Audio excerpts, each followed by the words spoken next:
What's up, gamers? Today we're checking out Avatar: Frontiers of Pandora. We got a first look trailer at the Ubisoft Forward event today. I want to give you a quick little description here. It's a first-person action-adventure game developed by Massive Entertainment, a Ubisoft studio in collaboration with Lightstorm Entertainment and Disney. Built using the latest iteration of the Snowdrop engine and developed exclusively for the new generation of consoles and PC. So that means Series X and S and PS5 only, as well as PC. Brings to life the alluring world of Pandora with all its beauty and danger in an immersive open world experience. Cool. In this new standalone story, play as a Navi and embark on a journey across the western frontier, never before seen part of Pandora. Explore a living and reactive world inhabited by unique creatures and new characters, and push back the formidable RDA that threaten it. So, with that in mind, let's go ahead and jump into our breakdown. We might pause and skip frames and rewind stuff throughout.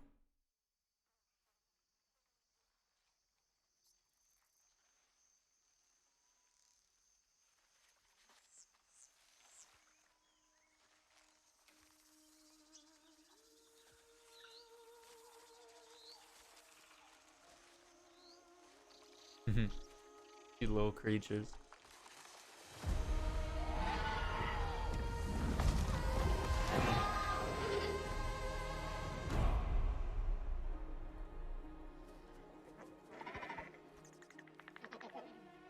They definitely captured the wildlife and like just the beauty of the planet. And just the nighttime. Like, remember how magical this was the first time we saw it in the movie? It was so cool. I really need to. I think I need to go back and give Avatar another watch now. But it's like, it was like a 3-hour movie, so we gotta plan that out. Yeah, look at the creatures just kind of living, doing their thing here. They're riding their horse-like creatures here. And remember, the Na'vi were connected to nature and to the animals. They very much, they sort of synchronized with the animals, and so it's very interesting how all this works.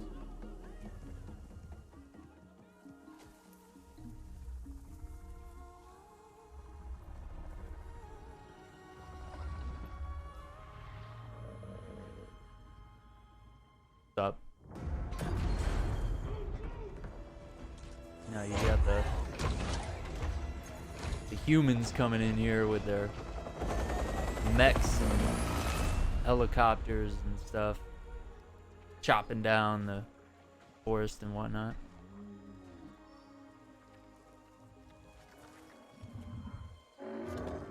Touch that plant.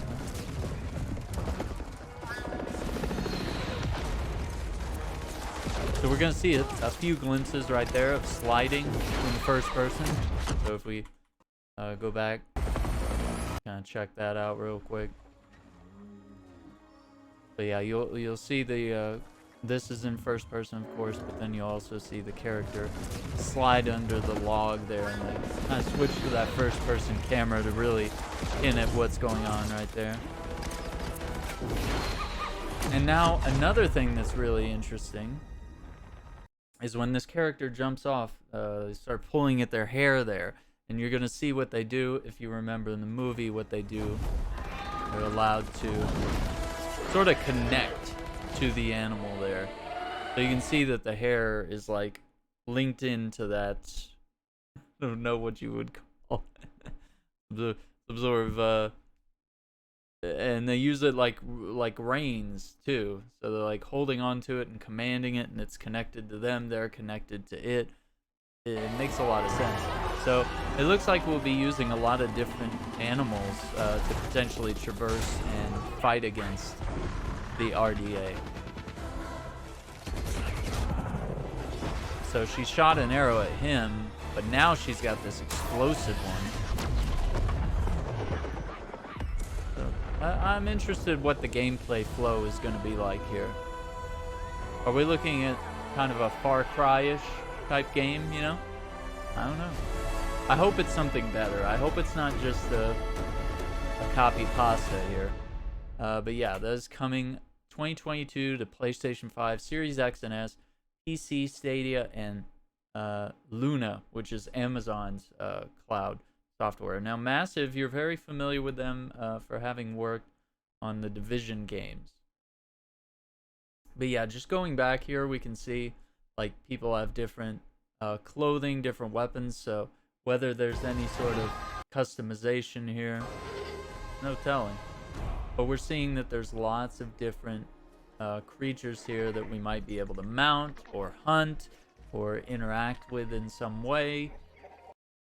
And then just the luminescence of all these biological things, whether it's the plants and the animals and all that. It's going to be really cool to roam this world at night as well. And then these were like those weird horse things with like the anteater mouth looking thing. And I don't know, just so many fascinating creatures. And then there were the floating islands, and just lots of mysteries in this world that's creative.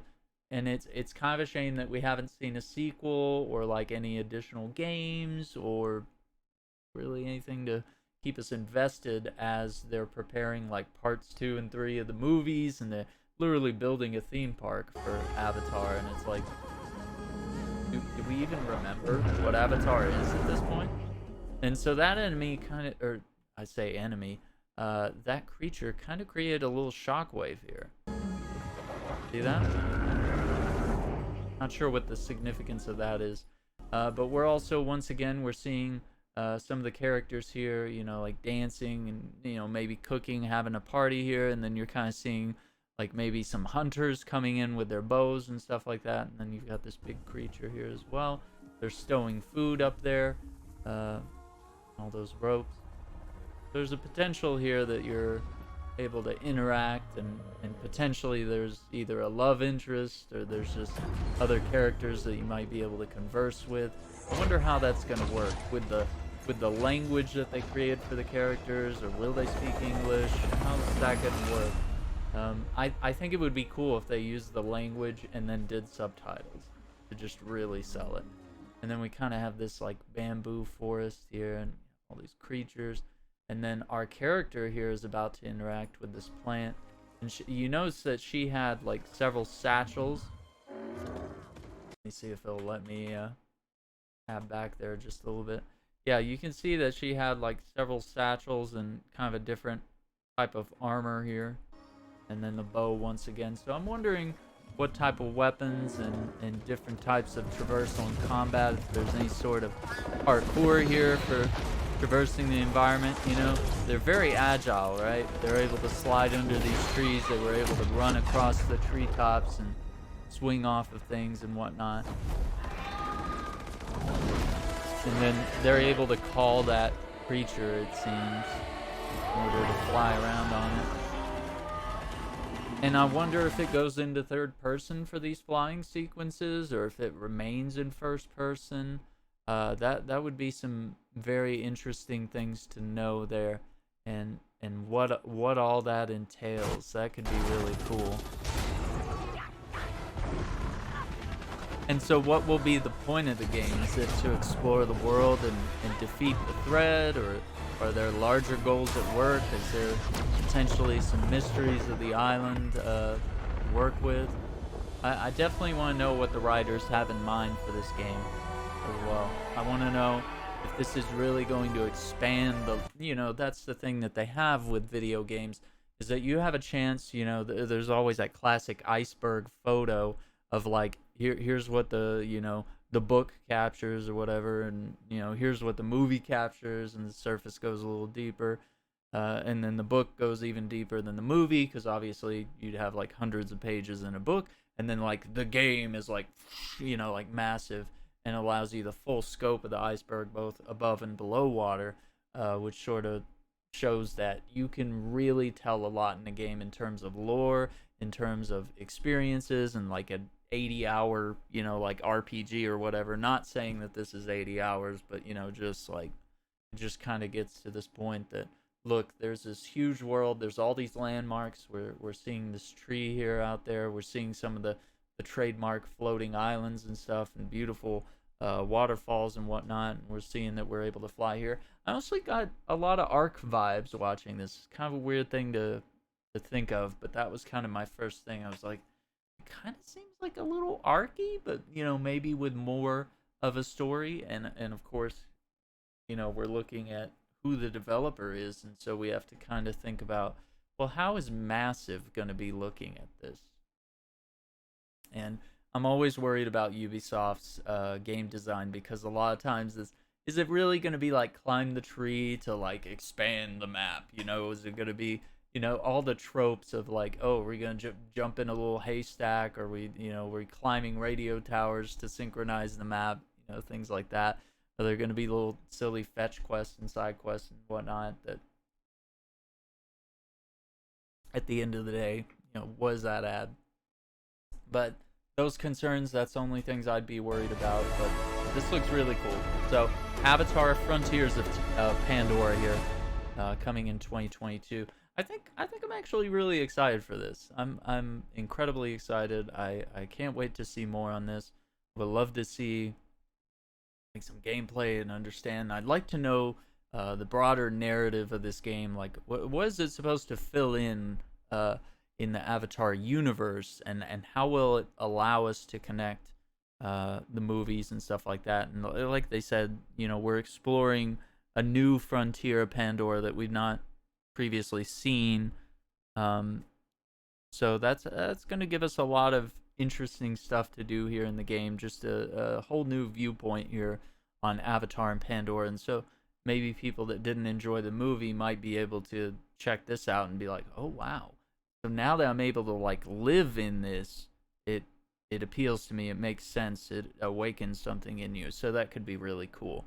And the cool thing about the movie was that one character was sort of it was very video gamey in a sense. He was able to like VR himself into a Na'vi, and he was able to like infiltrate them. But then he sort of fell in love with the people, and obviously things go on from there without spoiling the movie here. But just kind of an interesting premise that the movie had, and I wonder if this game will step into that at all. Anyway, you can check out avatarfrontiersofpandora.com for more. Give us a like on this video if you like this breakdown and analysis. Definitely give us a like. Subscribe for more of this content. We're doing lots of coverage of E3 this week.